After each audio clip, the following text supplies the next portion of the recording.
सिंहझर ग्राम पंचायत गाँव में प्रशासन कार्यक्रम नुआपड़ा जिला सीनापाली ब्लॉक सिंहझर ग्राम पंचायत आज गाँव में प्रशासन अभियोग शुणाणी अनुष्ठित हो जाइछि।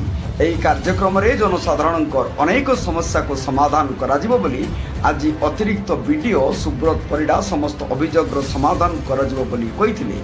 एही सिंहझर ग्राम पंचायत गाँव में प्रशासन कार्यक्रम रे ब्लॉक प्रशासन समस्त पदाधिकारी जोग देइथिले। अतिरिक्त BDO Subrat Parida, CDPO Urmila Mahapatra, RI Arun Kumar Agrawal, lady supervisor Durmati Sabar, बीभीओडो कृष्णचंद्र मल्लिक, स्थानीय sarpanch Kohal Singh Bag, PO Pradipta Kumar Tandi, AFO Surendra Narayan Patra, BSS Harekrushna Nayak, ADE Pradeep Kumar Das जोग देइथिले।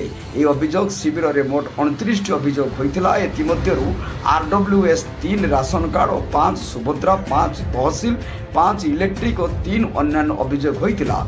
एही कार्यक्रम रे सीआरपी, एसएचजीआर माने अंगनवाड़ी कर्मी समेत अनेक जनसाधारण सामिल होइथिले।